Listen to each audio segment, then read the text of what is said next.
The legacy of Babur should be erased from this country in every way.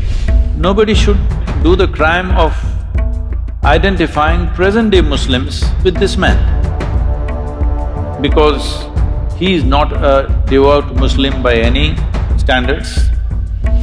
Ram never claimed he is a Hindu, but today he is an icon in this country because he is exuding the right kind of qualities which are necessary to build great civilizations in this world.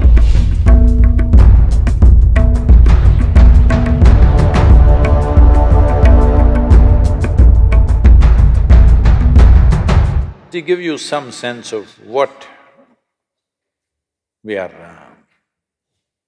two different dimensions of what it is and why we must be careful about what stand we take is… Ram is over 6,000 years ago. What he did, what he did not do, lot of dissection happens in South India about him. North India doesn't dissect him, they just worship him. Southern India dissects him a little bit. But an icon of 6,000 years old who has inspired people towards righteousness, towards truthfulness, towards being compassionate to each other for generations, thousands of generations. You should not disturb that icon. Doesn't matter historically what is right, what is wrong, because nobody really knows for sure. It's only this general story everybody knows, where he went, what happened, what are the events of his life. What he did, why he did, you cannot dissect that, you're not his psychiatrist. Somebody, I was in some Youth and Truth event, they're saying he was insecure. I said, you're not his psychiatrist or something. 6,000 years ago, whether man was secure or insecure, how do you know? This is rubbish. But he's an icon who has inspired millions and millions of people across generations. You should not disturb that because humanity needs those icons. You can take up Ram, you can take up Krishna, you can take up Jesus, you can take up Buddha and find faults with them and today tinker with them. See, he did this was not okay, that was not okay, he was racist, he was this, he was that. This is rubbish. This is all relevant to people who are here now. 6,000 years ago, you want to judge him now? No, he is serving humanity as an icon. That icon should not be disturbed. What is he an icon for? He's an icon of stability, not impetus action. When action is needed, he is very decisive, but never reacts to anything, he is conscious action.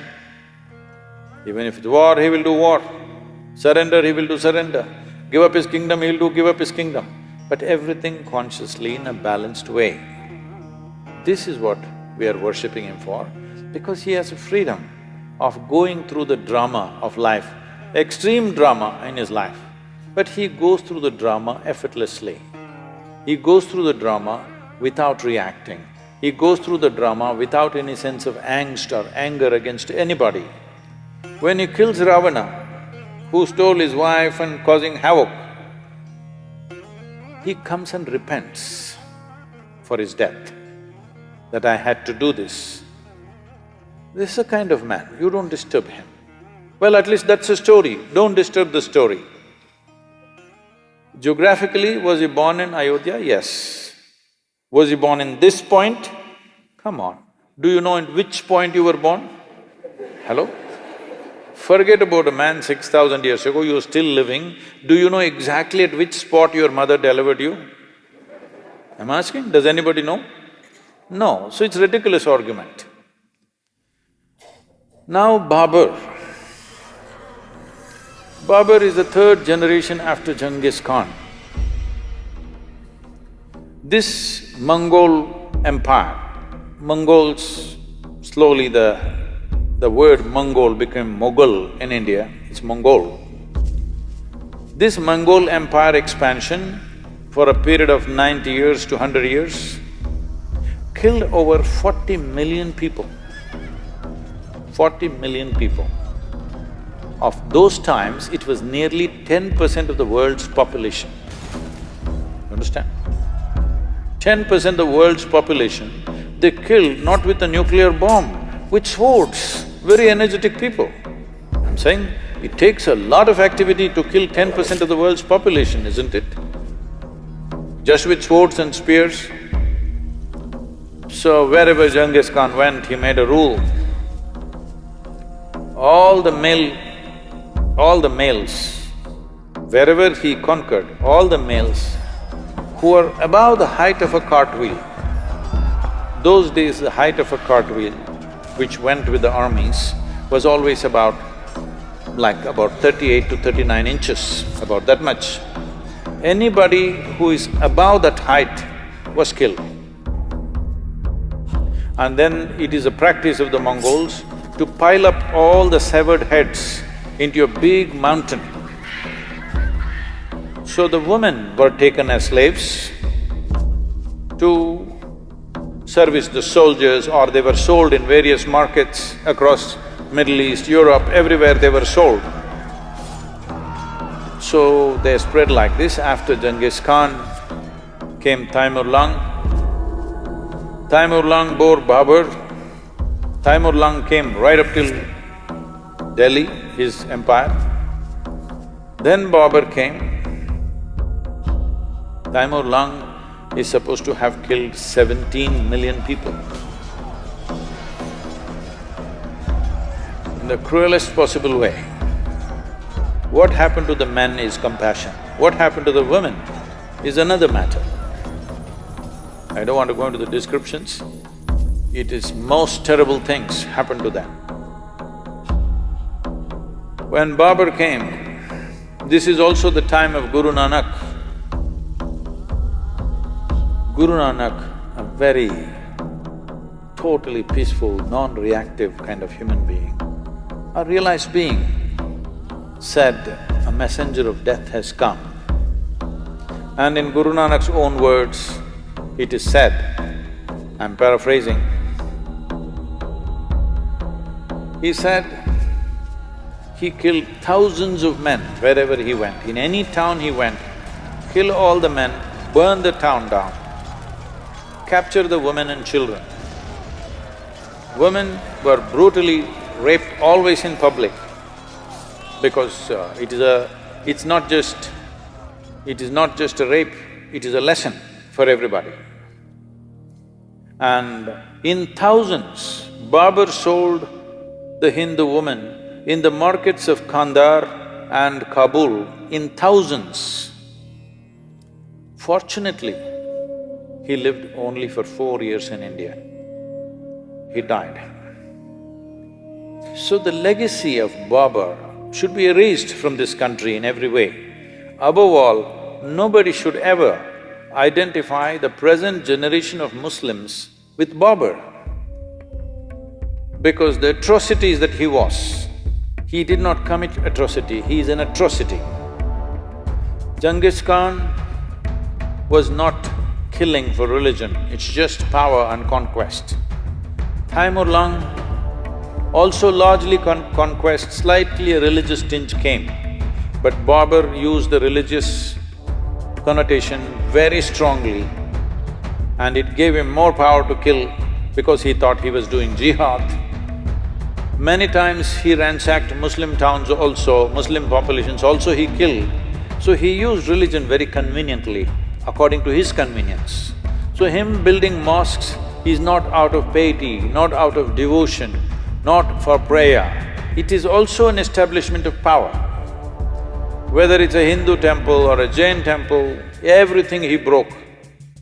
One prominent Jain temple he destroyed because in the cave what they had carved, the figures were naked, so he made sure the entire thing is destroyed. So this man and his legacy should be forgotten. Nobody should identify themselves with that, because that is not going to lead to a good future. And nobody should do the crime of identifying present-day Muslims with this man, because He is not a devout Muslim by any standards. He is not a devotee of any kind. He is a tyrant of the worst kind who very powerfully used the name of religion to impact wherever he went. It gave him a new level of authority which Genghis Khan did not have, because they did not use religion for conquest. So, these atrocities have happened. We should not forget these things. We must remember, but we should not be bitter about these things. We must remember to ensure such things don't happen once again anywhere in the world. But if we create bitterness out of history, then knowingly or unknowingly, we are prone to commit similar atrocities once again. We think a reaction is good. No, a reaction is not any better than dastardly action. It's the same thing. So, Babur's legacy must go. Ram, don't see him as a religious person because he never said, "I'm a Hindu." Hello? Did he ever say, "I'm a Hindu"? He represents this culture as an icon of stability, balance, peacefulness, justice. Wherever he went, he always looked at it, how to give justice to the people. In giving justice to the people that he administered, he put himself through extreme levels of suffering and hardship for himself. This is a man that you need. I want both the Hindus and the Muslims to remember, Ram never claimed he's a Hindu, but today he's an icon in this country. Everybody should look up to such an icon because he's exuding the right kind of qualities, not because he's a Hindu, not because he's this or that, because he's exuding the right kind of qualities which are necessary to build great civilizations in this world. And in many ways, the time of Rama became a kind of a fulcrum to build this civilization in the 6,000 years. This is why even during the freedom struggle, Mahatma Gandhi went on referring to Ram Rajya, the best administered and a just, absolutely just state means Ram Rajya. Even today, when we say Ram Rajya, we mean to say a very just and fair state, not an exploitative state, not a tyrannical state. And that's what we want to make out of India, that it's a just and fair state to everybody who lives here, not a tyrannical state. So for that you need Ram.